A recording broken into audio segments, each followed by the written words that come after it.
Sheikh, who's going to read? Sheikh Muhammad, do you have it? Go ahead, read me.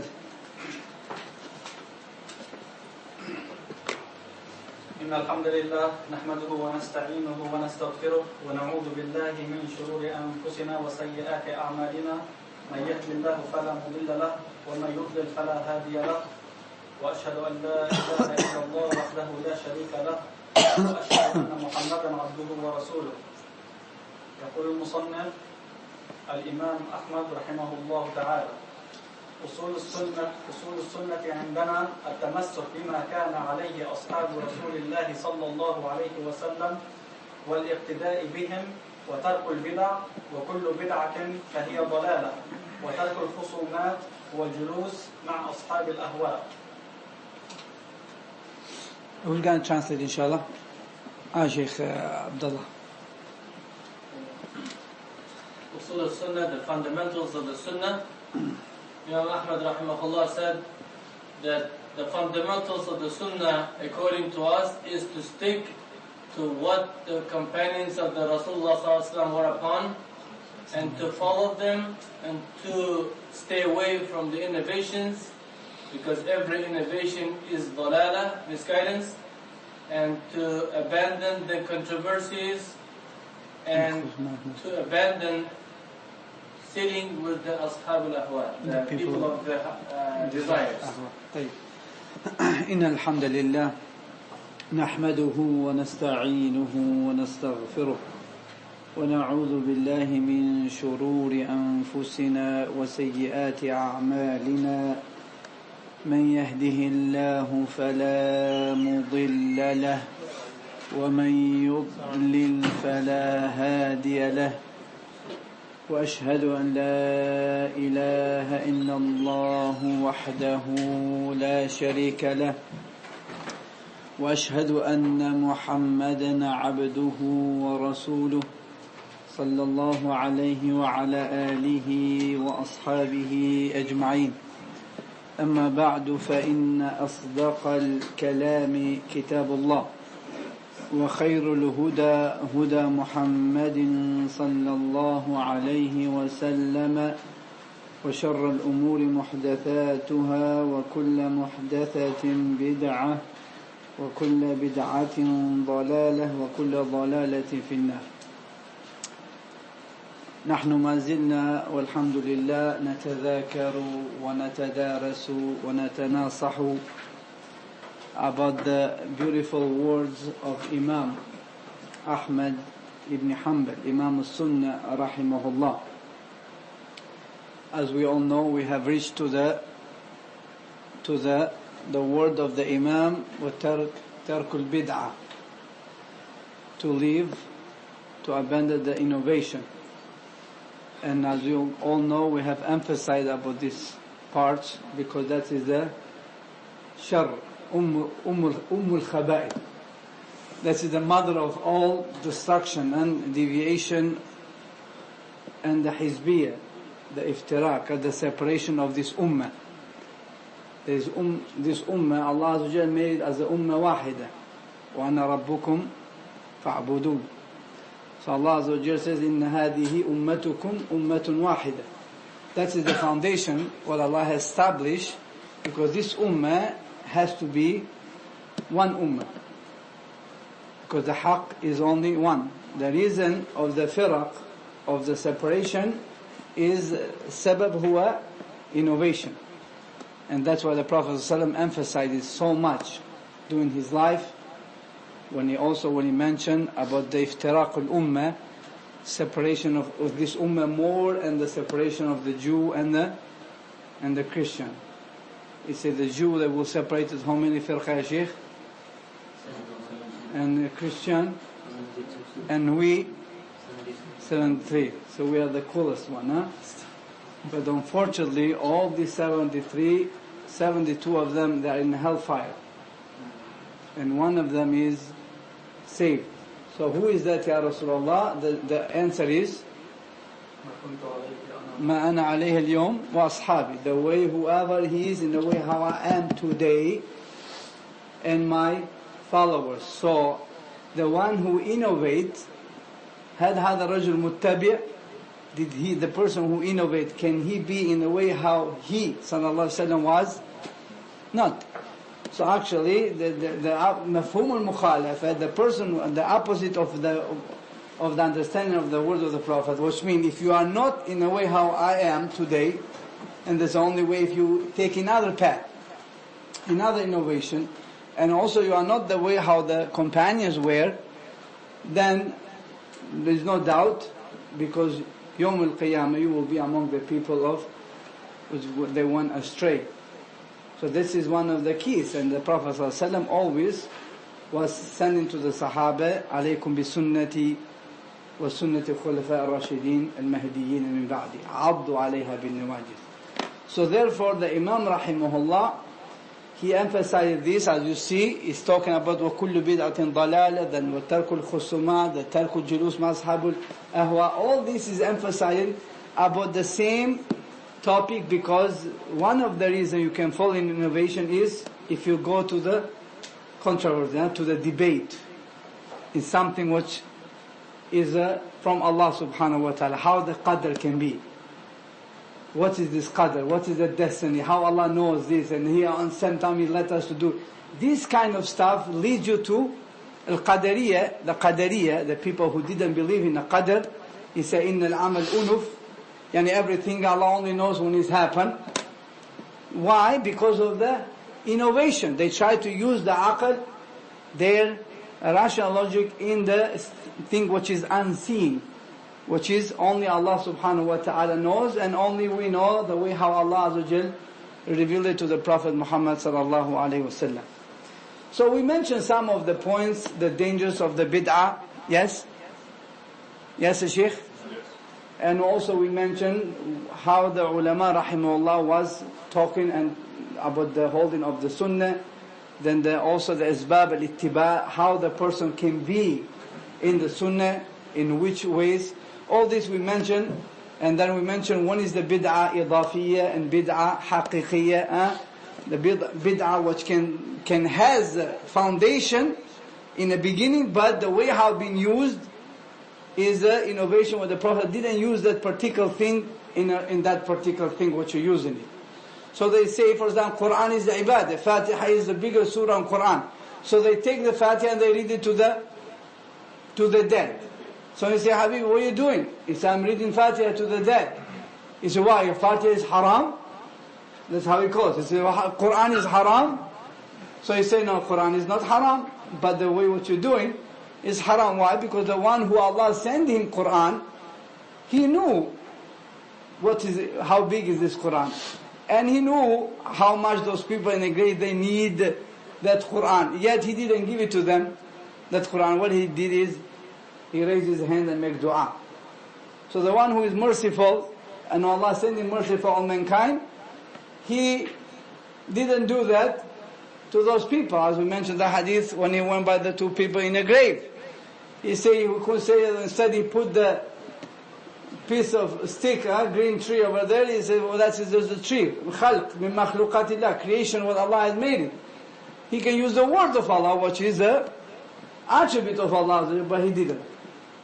So anyway, so we mentioned this. I told the brother Abdullah and brother Ahmad and brother Mahdi and brother Muhammad to give me some questions. Did you brought any questions, Sheikh? Questions? To print it down? No, just to say it so the brother can write it, so then they can bring it the answer next episode, inshallah. You see, I'm a good teacher. Yes. I give you the question now and I tell you to search and bring the answers. So what's the first question, Sheikh, you came up with? What are the 5 dangers of the bid'ah? Okay, write it down, Habibi. What are the 5 dangerous things what's come from the bid'ah? Did I put it right, Sheikh, the question? Or we can put it in a better way?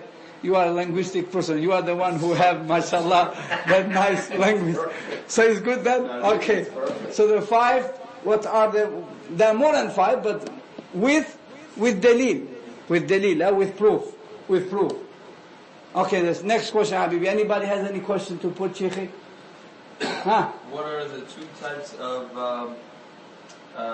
Yeah, the two types of bid'ah. Of bid'ah. What are the two types of innovation? And Nklapa and Thuiza, bid'ah. How they call Nklapa, Sheikh? Apprentices, okay. I use Albanian, Habibi, so you know Albanian? I know Albanian. MashaAllah. So write those two questions. What is that? Two types of innovation, and we put it in parentheses, as the brother said, bid'ah. We need to use this word so we know. Like I said, this is our dictionary. This is Islamic dictionary. This is the word salah, zakah, bid'ah, Allah, said Prophet, Rasul, Nabi. So these things we have to make our mouth with those kind of... Well, any other questions, Sheikh? I got 2 of them so far, Anybody? Go back to you, Sheikh. What are the 6 types of mutaba'ah? What are the 6 types of mutaba'ah? What's the mutaba'ah in English, Sheikh? Or we should leave it like this? What are the 6 types what you need to follow the Prophet sallallahu alaihi wasallam? Mutaba'ah. We talk about that. We spoke about that. Now, Sheikh Muhammad, do you have any questions, Sheikh? I'll make it very easy for them, Sheikh. Give me the hardest one so they can sweat. Or we can,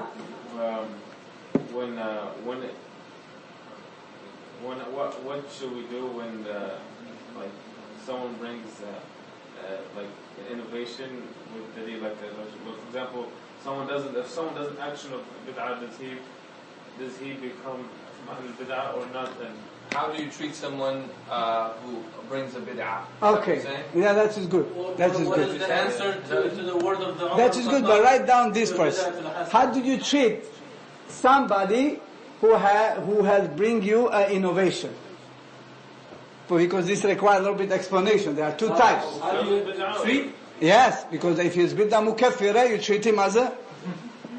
Yes? And if he's bid'ah ghair mukaffir, you treat him as a... We talk about this. Asi. And if mukaffir, we treat them as the people of the kufr. Yes? How many questions we so far? 4, Habibi, one more. What are the different ways that bid'ah is spread? Okay.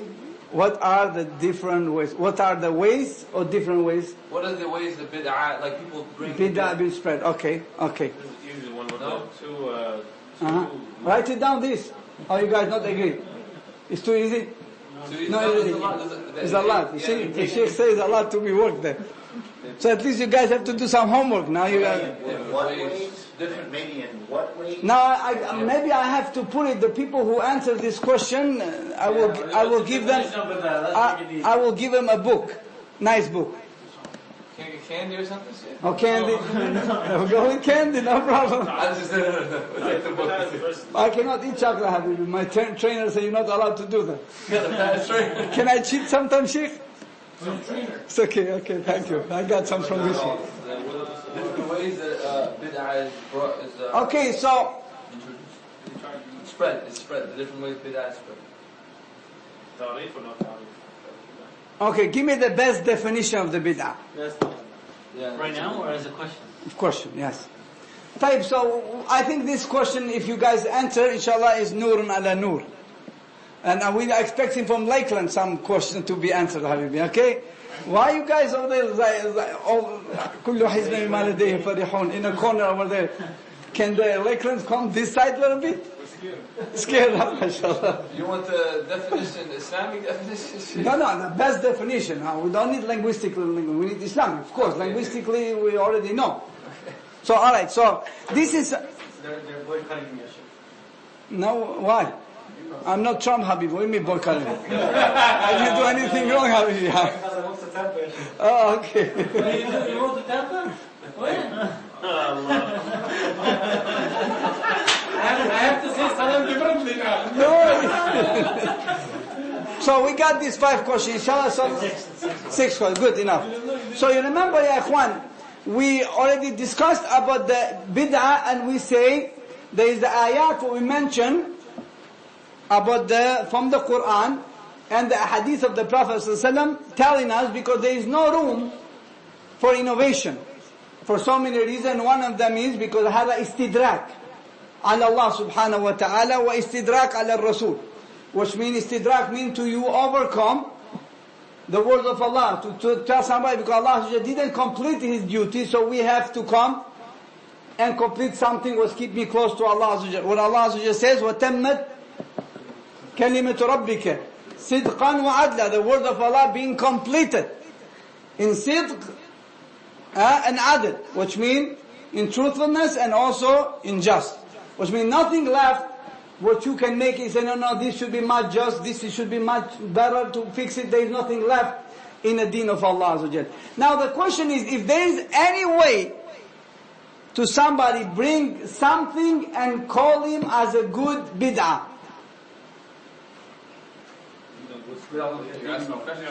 Yeah. No, not the bid'ah. Now, the acquired explanation like the Sheikh says, if you mean linguistically innovation, then yes. Allah Azza wa Jal has all us kul silu fil ard. And also Allah قال سخر لكم ما في السماوات. Allah had made us so we can look on it and illustrate. So bring something new in our daily life. There is nobody can tell you you're not allowed to drive car today, you have to get camel. And you're not allowed to fight today with those kind, you have to fight with a sword or with a spear. No, none of these unless the guy is lunatic. So in this case, innovation in the worldly life, the Prophet says, كُلُوا مَا شِئْتُمْ وَاشْرَبُوا مَا شِئْتُمْ وَالْبَسُوا مَا شِئْتُمْ مَا لَمْ تُنْهَ عَنْهُ. You can eat whatever you want, you can drink the way how you want to drink, whatever you want to drink, you can dress the way how you want, as long as there is no forbiddance from Allah and the Prophet about that particular thing. So if somebody today, for example, wear these sneakers, and somebody wears shoes, and somebody wears sandals with no socks, there's no problem with that. Even if it's cold.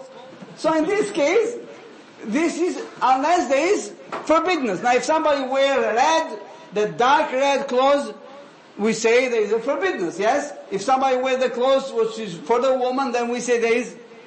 So in these cases, for example, any other thing is halal and association. So innovation in the worldly life, worldly matters, everybody can innovate as much he can, as long that is in the benefits of this ummah. لأن هذا the ulama يسمون المصالح المرسلة. مصالح المرسلة, thing with benefit like math, science, schools, this kind of stuff. There wasn't in time of the Prophet ﷺ. So the people innovate these things and they separate the subjects, science of the hadith, science of the fiqh, science of aqidah. This was all together in the time of the Prophet. There was no special field for this. You take the knowledge as a whole. Now the ulama rahimahullah, to make it easy for us, because as we go down, the sins get bigger and the brain is getting smaller, so they start breaking things in pieces so you can focus in one thing. You cannot be anymore encyclopedia like Ibn Jarir al-Tabari, like Sufyan al-Thawri, like Ahmad ibn Hanbal, like Ibn Taymiyyah. You go for any subject, is there. We don't have those kind of people. So now the person is, so that's why the ulama rahimah brought this thing min masalih al-mursalah. So you don't give up everything. Ma la yudrak kulluhu, la yutrak kulluhu. So you take something. So in this case there is a lot. But what has to do with the deen of Allah subhanahu wa ta'ala, no matter how beautiful it is, no matter how much increase your iman, no matter how much is beneficial as you see it, we say that is not allowed to be done in the deen which belong to Allah subhanahu wa ta'ala. Because Allah Azza wa Jal says, أَتُعَلِّمُونَ اللَّهَ بِدِينِكُمْ. Are you going to teach Allah Azza wa Jal the religion? أَلَا يَعْلَمُ مَنْ خَلَقْ وَهُوَ اللَّطِيفُ. If Allah is satisfied from me, and the way how He was satisfied with Abu Bakr and Umar and Uthman and all Sahaba, those Sahaba they are in Jannah. That's what the Prophet told us. How much they did? They did what we have now among us in the books, in the tafsir. Anything else they didn't do it. Do we need to do it? If they went in Jannah with that action, I don't need anything more, because our goal, why we work in Habibi, why we do ibadah, we have one goal, to get to the Jannah. After there in Jannah, there is no more ibadah, there is more enjoyment. So I work here hard so I can have that $1 million project. So in this case, that is our job. So now I say, first of all, why I need anything extra? If I do what lead Abu Bakr to Jannah, I don't need anything extra. Any knowledge in Deen, Prophet of Allah didn't know it, I don't need it. Because that knowledge, if was some beneficial for me, the one who Allah brought him for that reason was going to explain it and carry on. Soon he stopped, we have to stop. It's a common sense. You don't need anything, because there is no such a thing, good shirk. Do you have anything called good shirk and bad shirk? Shirk is shirk. So then in this case, there is anything you can call good bid'ah and bad bid'ah? Bid'ah is bid'ah. Bid'ah is something Allah never mentioned. Bid'ah is something the Prophet never did. So now who is going to give this action? When I do something in the deen, for who I'm doing this? If I'm doing for the people, then this is shirk, rejected. I have to do it for Allah. The one who sent me say do this and don't do this, he didn't do it. So basically my action is they are not accepted from Allah subhanahu wa ta'ala. طيب.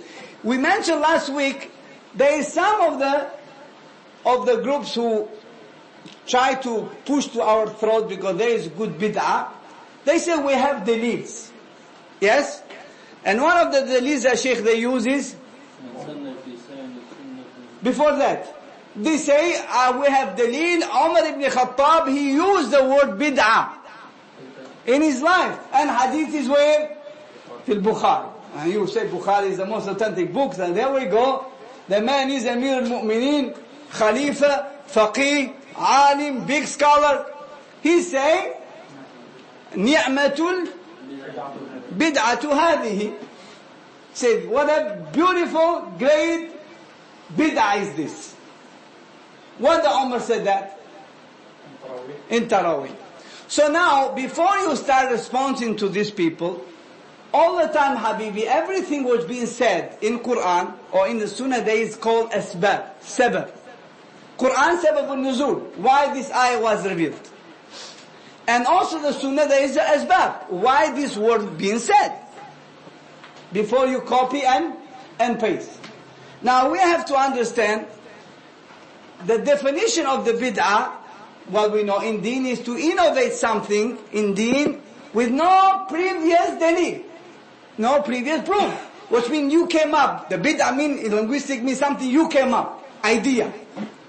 Cling, I got the idea. Nobody beat me before. That's an inventor, huh? You invent something new. So the question is, when the Umar radiallahu anhu did this thing, what he did, he gathered the people in a Ramadan with one imam. Like we're doing it today. Did this really was something which nobody did it before? That is number one. Who did it before? Prophet ﷺ. How long he did it? 1 day, 2 days, 3 days, up to 4 days. He did it. Did he stop to do it because Jibreel said, don't do it, this is bid'ah? Or he stopped to do it because there is a reason behind it? And the reason was? He didn't want to make it... As Hadith Zayd ibn Thabit, he said, I was afraid because Allah was going to make it mandatory and you're not going to be able to handle it. Because the Prophet has experience when he was in Isra wal Miraj, what Musa told him, when Allah described for us 50 daily prayers. Say, go back. The reward's still there. Allah from His mercy reduced to 5, but He left the 0 behind in Ajr. Which means 50, you pray 5 prayer, you get 50. This is the Habibi more than and that bonus what they get. How much you get for $1? 7% extra? How much is that? Yeah. That's extra credit. This is how many? 5 times 50. How many percent is Habibi? Is 100%? 500? How much? 20%. Come on, say 5 equal to 50. 10 times. 10 times. 1,000%. So Habibi, Allah Azza wa Jalla has given it to us. Alhamdulillah, I'm not the math teacher. He's given it to us this ni'mah, Habibi, so we can appreciate who Allah is. And yet we are stingy to do even that. Imagine, Habibi, if somebody tells you, listen, Habibi, you give me $5 in the morning, I will give you $50 in the night. Or you give me you will see what you're going to do, Habibi. No riba, just a hadiyah from me. You will see how the people will think. Allah Azza wa Jalla says, you do 5, I give you 50 from the salah. And the salah, Habibi, this is the biggest ibadah in the sight of Allah. Why our heart doesn't react on this? Because we don't have the taste. We don't have the taste what Allah Azza wa Jalla has given it to those Sahaba. Because we don't look for it. So the Prophet ﷺ, he knew how this ummah will work. Because he learned the lesson from Musa ﷺ. So he tell them, if I continue, I'm afraid to Allah you will make it. And then Allah, Prophet ﷺ, he's a merciful man. He doesn't want that to happen to us. As a man came to the Prophet ﷺ, when the Prophet said, Allah has made faridah for you, Hajj. The man said, أَفَ كُلُّ عَامٍ يَا رَسُولَ اللَّهِ. For every year. So the Prophet ignored him. And the guy kept. So since every year, and the Prophet ignored him. He said, every year, and the Prophet was upset. He said, ذَرُونِي, leave me alone, do what I told you. He said, لو قلت نعم لوجبت ولما استطعت. If I say na'am, will become mandatory, and you will not be able to handle. Who's going to handle every year to go in Hajj? And you leave the Hajj, is just like you leave a prayer. Because the Arkan al-Islam, pillars. So the Prophet ﷺ left something without carrying on. He say, ما سكت عنه لم يتركه نسيانا وإنما رحمة بكم. Whatever Allah left something, He didn't left because He forgot. He left it for our mercy. From the mercy of Allah upon us, so we do not fall in that trouble and say it's too much. لا يكلف الله نفسا إلا وسعها. So the first question of this is, when the Sahabi Tabi Abdurrahman ibn Abdul Qari, he went with Umar ibn Khattab radiallahu anhu. What he did, he saw the people, they were separated, because that's what they learned from the Prophet. When the Ramadan became mandatory, Sheikh? In the second year of the... Second year of the Hijrah. So when the Prophet died? 11 of the Hijrah. How much different between that and the Ramadan? And plus Abu Bakr 2 years and a half, his Khilafah. So the separation was so long. Some people, they even died. The new generations came. It's a long. So the Umar ibn Khattab, if somebody come to you and ask, why then he used the word bid'ah if the Prophet ﷺ did it? Why he used this word bid'ah? The answer is very simple. Because this was in the second Hijri and was very quick. Few days. Whoever catch in that few days with the Prophet ﷺ, he knew the Prophet prayed with Jama'ah. Whoever he didn't catch, whoever came after, they find out the people was praying separately. Each one with his group in the masjid. So became something was being forgotten by the people. It's long, years. So the Umar ibn Khattab, when he saw these things, the separation and the noise in the masjid, he said, I want to put them with one imam. Then when he saw the quietness next day and everybody is following the rule, then he said, what a beautiful new things I have done for these people, linguistically, but there's not, the foundation wasn't new. And we say the bid'ah is ma uhditha fi ad-din bighayri dalil sabiq, which is innovated in deen without previous dalil, previous proof. So if the Prophet ﷺ did it once, and he didn't stop after that, but he told us the reason why he stopped, then for this is not innovation anymore, because he allowed me. If I tell you, Abdullah writes what I'm saying, and he writes in a paper, and you write it in a notebook, and somebody writes it in a cell phone, the question is, I allowed you to do it. But how you do it, that is no problem. As long as the permission being given. So, Prophet ﷺ, he left it for the reason. Now that reason wasn't anymore in the time of Umar ibn Khattab. What was the reason? To become mandatory. Even though we did it mandatory these days, because you will see the people, subhanAllah, they don't even pray Jum'ah, and they come in for Taraweeh. Like somebody doesn't have a house and he's buying his furniture. Where are you going to put that stuff? You don't have the foundation, where are you going to put that furniture? You don't have Jum'ah, you don't have Salah. He doesn't pray all his life, then you see him coming in Ramadan. So the Prophet Umar radiallahu anhu, he realized that one who can make this thing mandatory or can make this thing haram and halal is not there anymore. Who is that? Muhammad ibn Abdullah. So that reason was raised up. So the sabab wasn't there, and that's why he brought back that the Ramadan as we have it today. So he prayed Ramadan with 11 rak'ah for 20 nights. As Turtushi rahimahullah mentioned, for 20 nights. Then he left the last 10 days, everybody to do the ibadah in a power he has, because the last 10 days is very powerful nights. The Prophet, he was tight in his belly and was waking up his family. And you know, we have old people, we have young, we have women, we have... So the Umar left them, everybody, to worship Allah with his family as much he can. Instead you put mandatory for everybody to stay behind you, three Jews, for example. He cannot handle it, he's tired. So in this case he stopped in 20 days. So everybody was doing the ibadah. So I said the first thing we can say to them, because the Umar, when he did that, is the reason he brought it back, because that reason wasn't there anymore to become mandatory. Second, why he said bid'ah? Because there was a long separation between the time of the Prophet till the time of Umar radiallahu anhu, because Umar, how many years he was Khalifa? 10 and 6 months. Now, when the Umar radiallahu anhu make them the Ramadan right away, Jum'ah, in the beginning or in the end?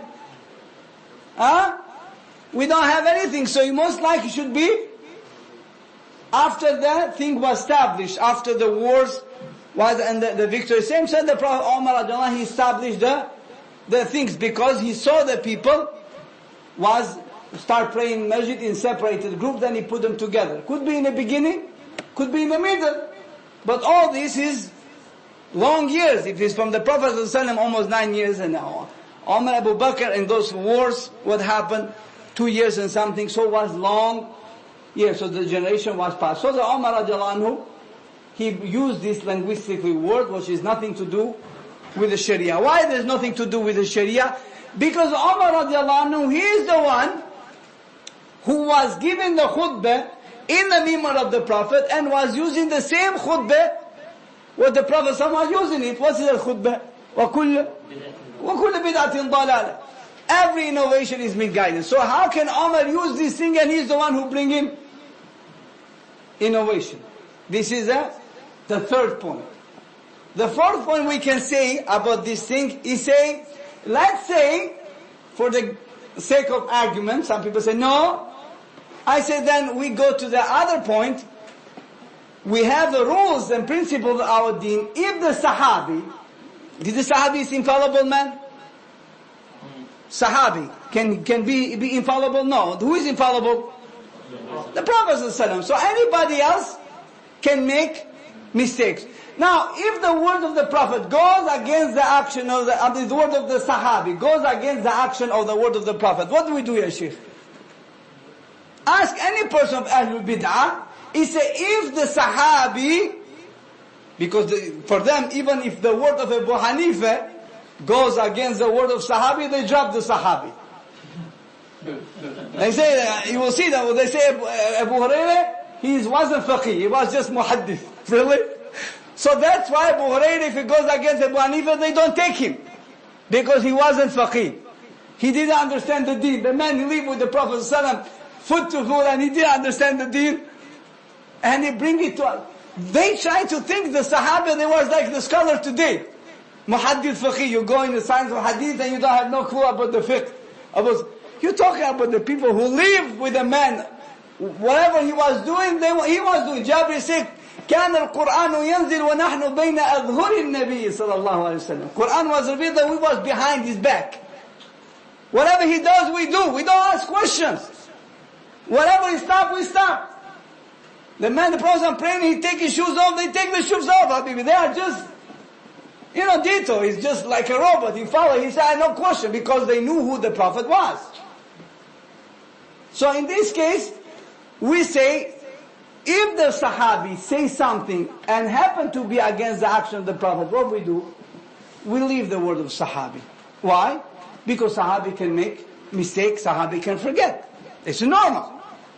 So let's say Umar said this word, Prophet ﷺ, he said, Kullu bid'atin dalal.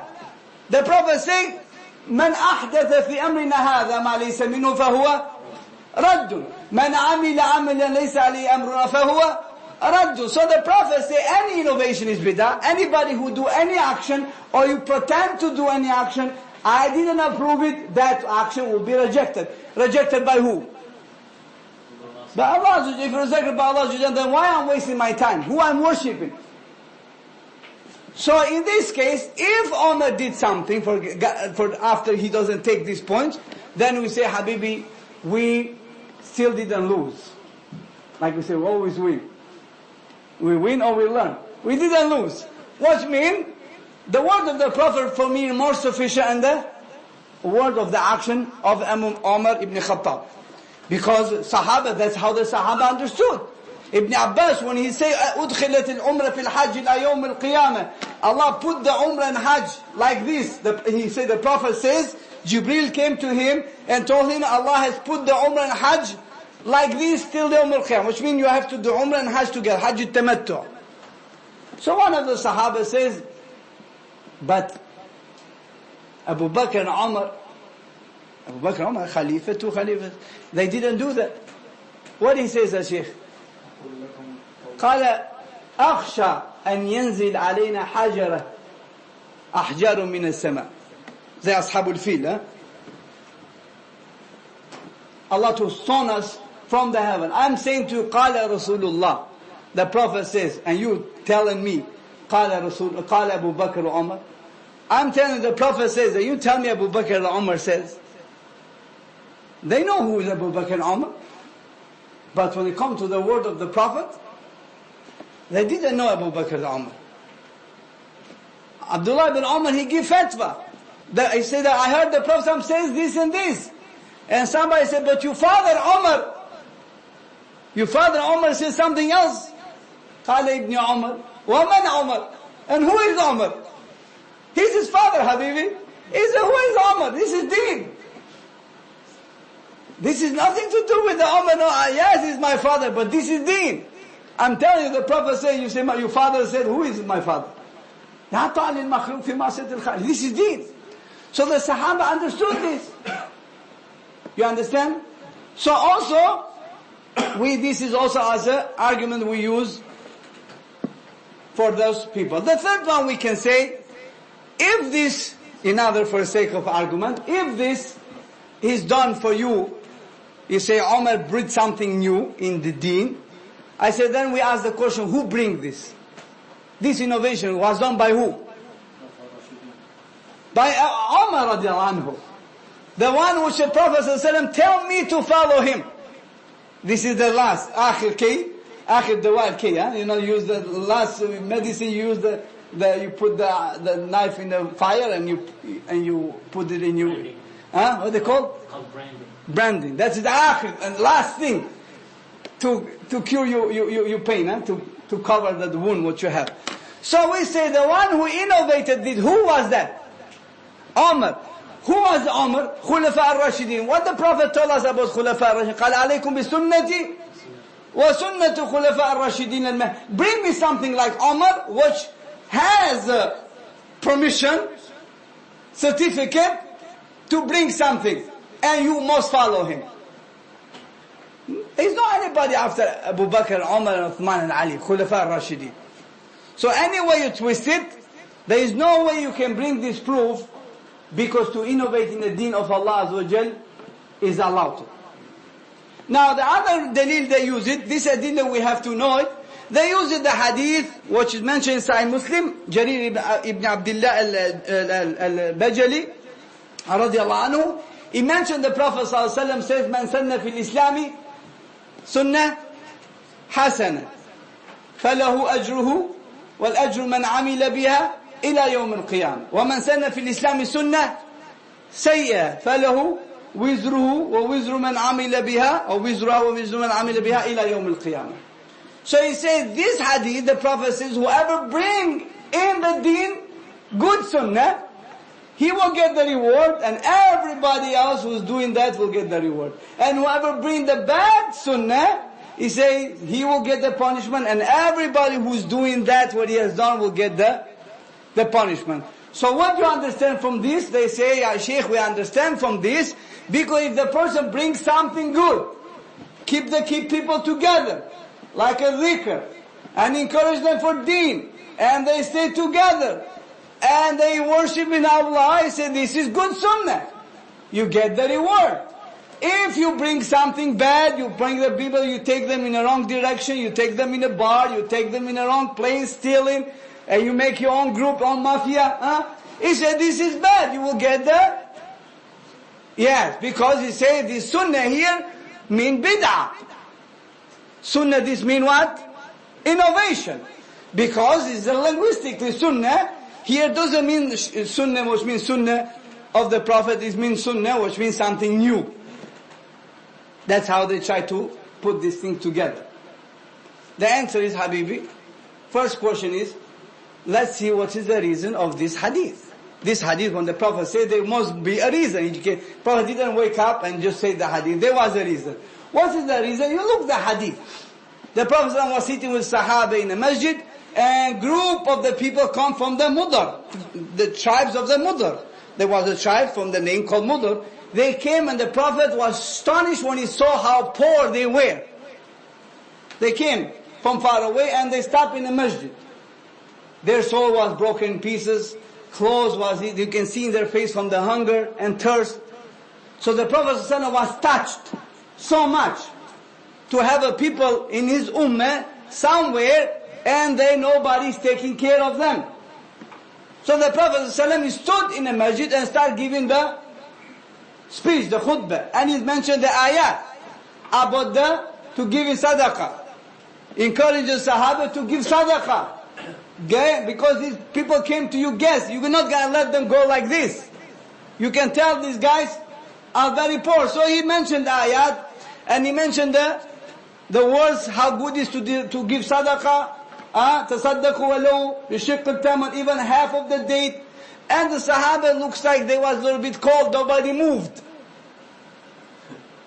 So the Prophet started repeating the ayat about the sadaqah. One of the ayat, أنفقوا مما رزقناكم من قبل أن يأتي أحدكم الموت فيقول ربي لولا أخرتني إلى أجل قريب فأصدق وأكن من الصالحين.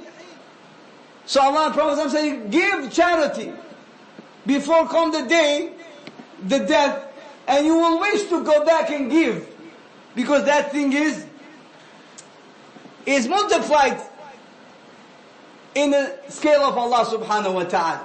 What gives is yours. What you have eat is not yours. This is the calculator of Islam. Calculator of the dunya is you have $10, if you give 2, how much left? 8. Less. In Islam, you have 10, you give 2, you have double. Subhanallah, the Prophet was given to him a sheep, hadiyah. So Aisha al-Mu'mineen, that's how al-Mu'mineen, everybody wasn't thinking for dunya, habibi. Somebody give the hadiyah, she see, I got this hadiyah, I want to give sadaqah. She did. In the house of the Prophet, 2 months, sometimes there is no fire, no fire, which means there is no food. Only what he has is water and date, nothing else. And sometimes he tied his stomach with the stones. Because when you tie the stomach, you feel like you're full. You squeeze it. So the Aisha, she got the sheep. If we come, when you're hungry, the sheep come and say, Alhamdulillah. So what she did, she take the sheep, she slaughtered and she gave all sadaqah before even Prophet come. She doesn't need meat. She said, I need ajr. So she remembered the Prophet loved dhira. Dhira means the arm, shoulder of the sheep. So she left it from the Prophet. So when the Prophet came, he said, Ya Aisha, what happened with the sheep? He said, Ya Rasulullah, كلها ذهبت إلا ذراع. Math, like we do. He said, Ya Rasulullah, everything is gone except the shoulder. So the Prophet tried to tell her something. He said, no, Ya Aisha, everything left except the shoulder is gone. That's what you eat, that is gone. What you have given, that left. That is already registered. So he told Aisha how the mu'min should think. What's on your stomach, that is yours. You don't get anything. What you have given, that's what's left. So the Sahaba, when the Prophet mentioned this kind of encouragement, one of the Sahaba went home and he grabbed everything he can have, food, clothes, and he put it in front of the Prophet ﷺ. Because sometimes you need this encouragement. You see, sometimes you need somebody to do something so the other can wake up. And this happens a lot of times. Somebody say, 1,000, the other guy say, man, I'm going to give 2. So somebody is a sabab. So this guy starts this, and the reward starts coming to him now.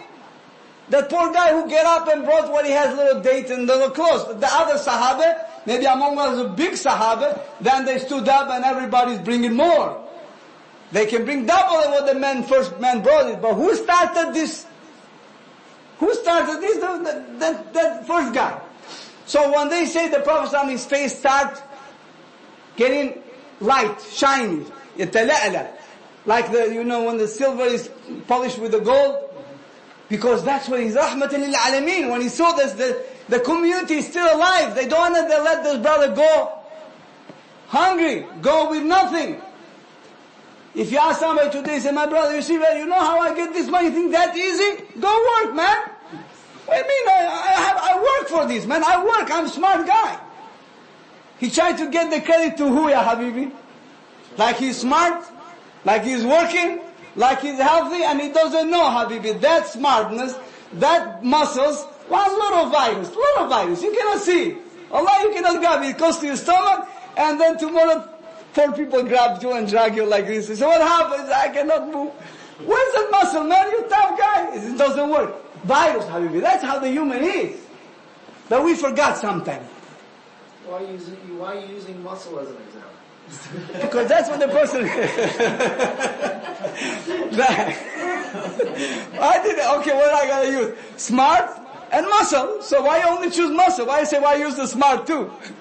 I put the smart with muscle, so you can take both credits, Habibi. Come on, don't take the... So Habibi, subhanallah, so some people, they think like this. So Allah should give them the test to realize, because you didn't get that because you're smart. You didn't get that because you work hard. You get that as a ibtila, test. How you gonna spend it and how you gonna get it. This is the test. You spend it right, it will be for you. You get it wrong, it will be against you. You get it right, it will be for you. You get it wrong, it will be against you. It's ibtila. So when the Prophet saw what the Sahaba did, then the Prophet says, Man sanna fil Islami sunnatan hasana. Now the question is, did this guy, he is the first one who brought the sadaqah in Islam? If he's the first guy, then how can the Prophet use the ayat about the sadaqah if the sadaqah wasn't even established? Sadaqah was there. But sometimes the people get cold-feet for so many reasons. Sometimes your income is getting low. Sometimes you have some problems. So many reasons. That happened. We are human beings. The Sahaba were human. So the Prophet ﷺ, he started bringing the ayat of sadaqah, which means he doesn't want the Sahaba to forget this kind of this charity. That's how this ummah is built. That's how this ummah is built. Our deen, Habibi, is built with the zakah. That's in the time of Salaf and the time of the Khulafa Rashideen and time of Umar, there was no poor, Habibi. The Islam reached to that level. When Umar Abdul Aziz, he gave the money for the zakah to spread it to the poor. Okay, thank you. I put my calculator. That doesn't work. We are still in 3 o'clock. So subhanallah, when he put that thing, what happened, Habibi? The people who he sent them to give zakah, they came back with the money. And Umar Abdul Aziz said, what are you guys doing? Why you didn't give this zakah to the people? He said, Ya Amir Mu'mineen, we couldn't find any poor. We go, everybody said, I have to give my zakah. What am I going to do? We have to give, not to take. This is in this deen, this ummah. So the Umar Abdul Aziz said, you know what, then use this money and married the singles. Singles. Use it for marriage. So Habibi, this was our deen. Soon that this thing is gone away, now you see Habibi, how can among the Muslims be poor men? How? How can among Muslims be, Habibi, the woman can orphan and cannot even survive to pay her bill? How? It's impossible. Sadaqah is, imagine the reward of sadaqah. Imagine the zakah. Imagine. But the heart became qasiyah, became hard. So, what the Sahabi used this? The Prophet used this hadith telling you because he encouraged the people to bring that which was built in our deen. So there is no way the sunnah here can be used as a good bid'ah. Do you understand now? If you know the reason why the hadith is, can you use this hadith to innovate new bid'ah? You cannot. This sadaqah is ibadah. Zakah is part of our deen, min arkan al-Islam. Second point we mentioned to them, for the sake of argument, is if the sunnah here mean bid'ah hasana, and the sunnah mean bid'ah sayyi'ah, then in this case, if every sunnah mean bid'ah, and every bid'ah means sunnah, then in this case when the Prophet says kullu bid'atin dalala mean kullu sunnatin dalala. You cannot have both. If you mean the sunnah can become as a bid'ah, when the Prophet says every bid'ah is in misguide, that mean every sunnah is misguide? Can you say that? If somebody saying that, we have to say bye-bye in his deen, in his Islam. Because if he make every sunnah of the Prophet, if dalal is misguidance, then he cannot be a Muslim. So this is nothing to do with the bid'ah. There is a Habibi, why Ahlul Bid'ah use this kind of stuff? Because they try to build the deen based on the aql, rational thinking. Some of them, they reject the aql completely.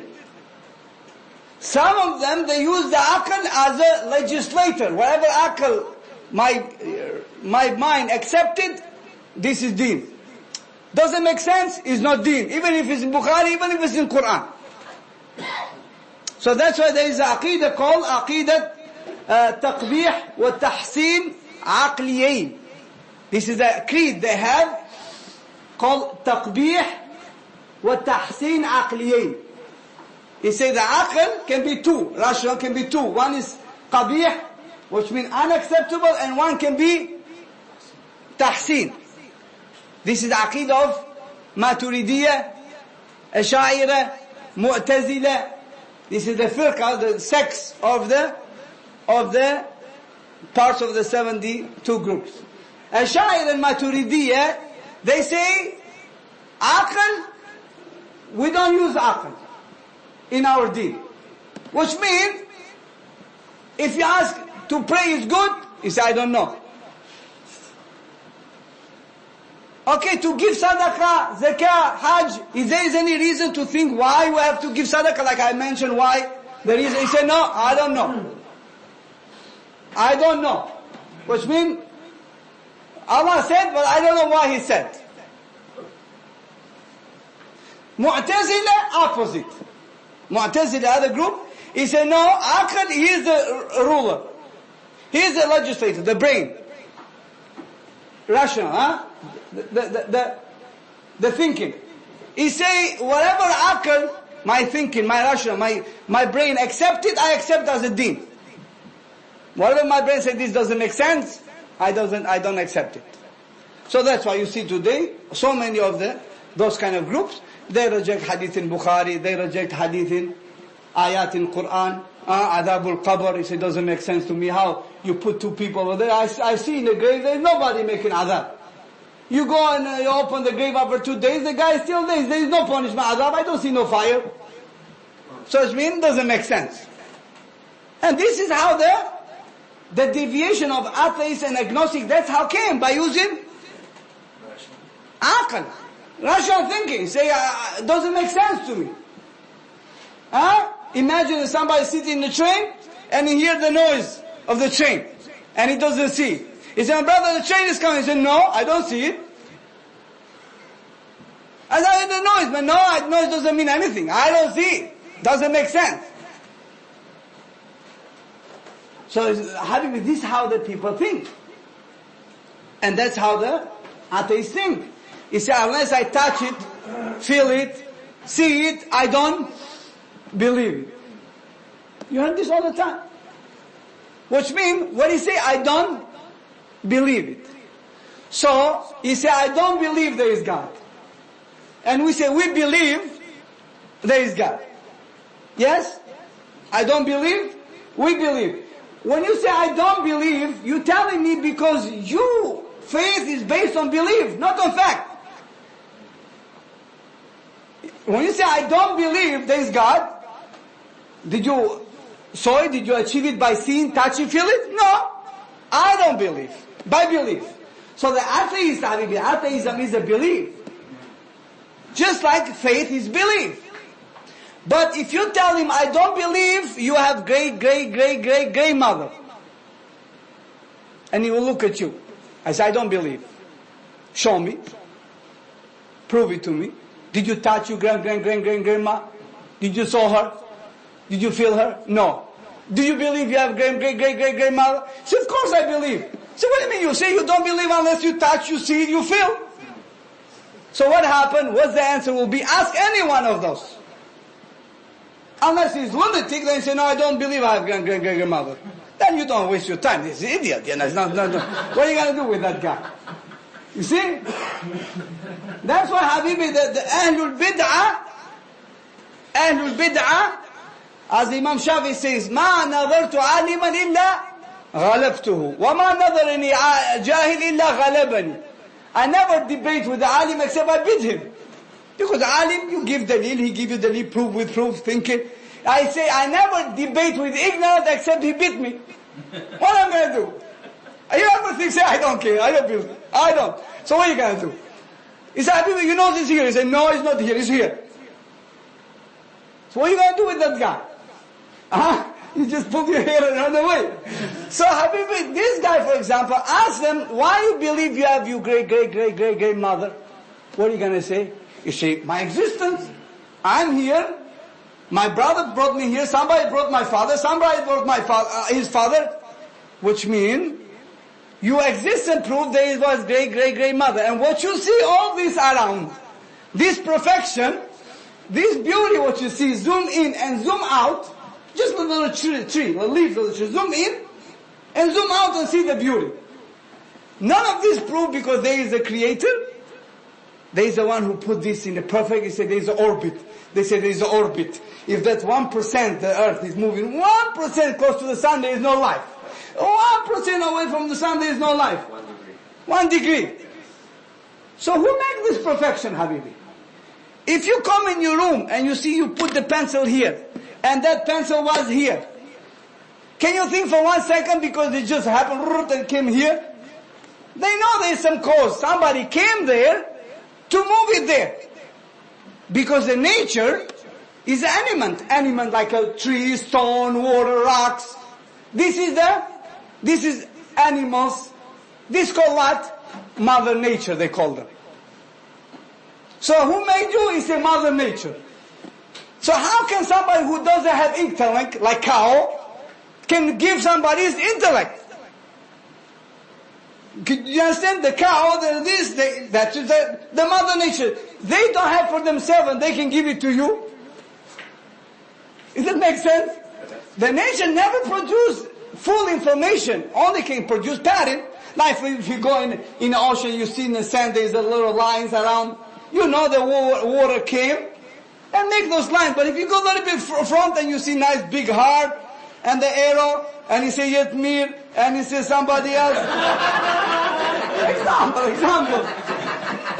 Can you think for 1 second because this came by water? No, this information somebody must be here to give it. It's impossible this information come by nature. So take the DNA, what they keep driving us crazy, and put on DNA. They say the information what DNA is carrying is like 6 times from the moon to the earth. Can that come by nature? That's how these people think. So in this case, in the end he doesn't believe.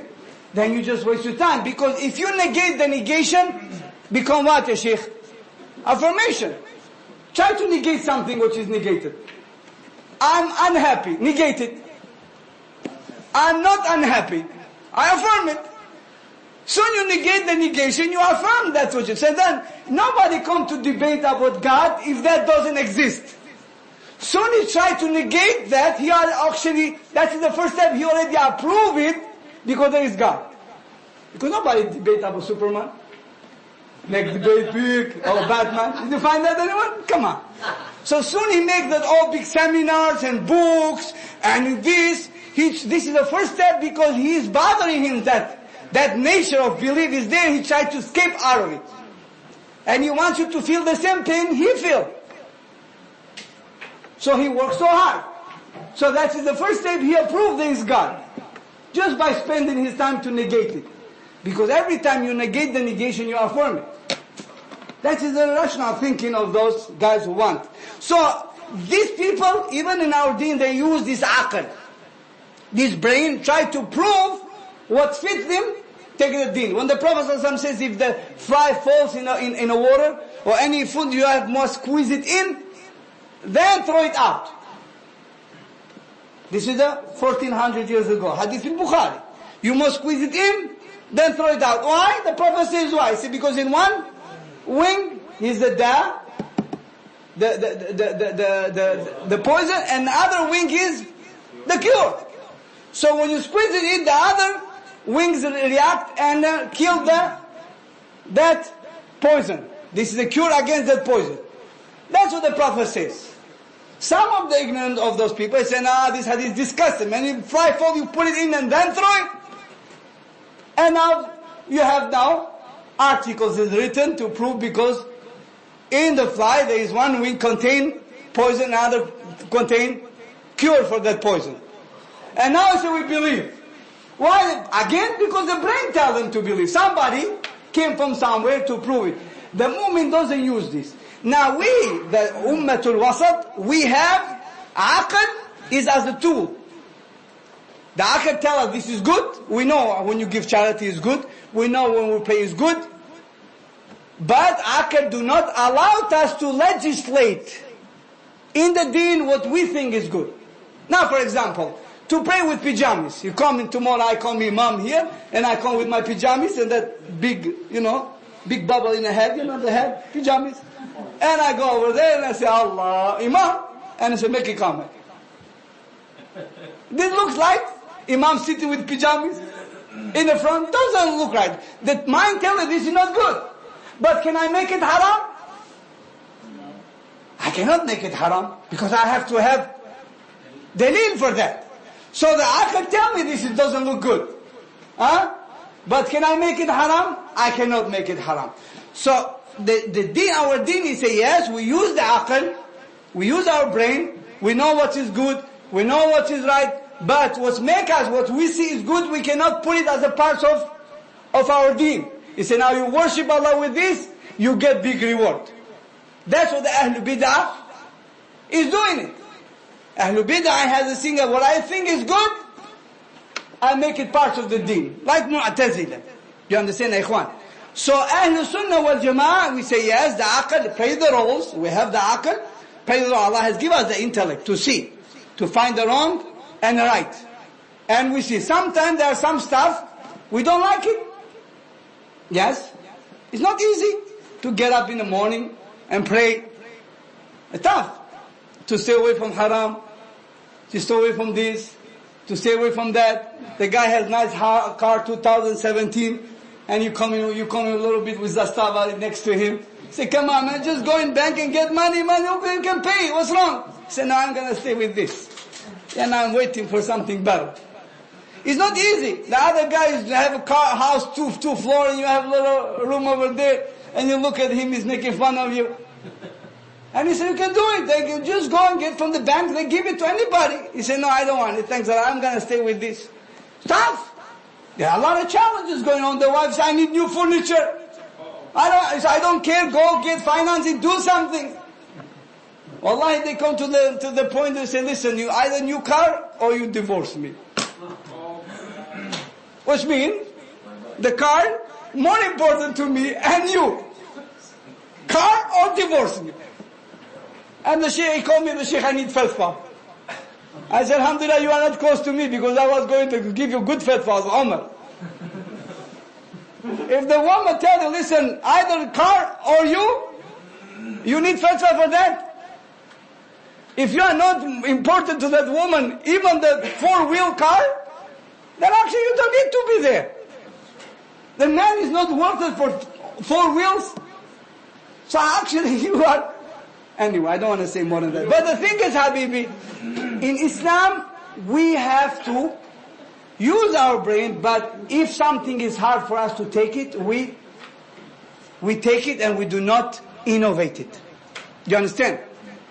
Moreover, Habibi, just to emphasize the hadith, what we mentioned, is nothing sunnah, is nothing to do with the bid'ah, because hadith in Sahih Ibn Majah, the Prophet ﷺ emphasized what the sunnah is and emphasized what the bid'ah means. Look how he used the hadith about the same hadith we just mentioned. So he says the hadith, كثير ibn Abdullah ibn Amr ibn Auf al-Muzani, قال حدثني أبي, my father told me, عن جدي أن رسول صلى الله عليه وسلم, يعني عوف ibn Auf al-Muzani, أن رسول صلى الله عليه وسلم قال من أحيا سنة من سنتي فعمل بها الناس كان له مثل أجر من عمل بها لا ينقص من أجورهم شيئا.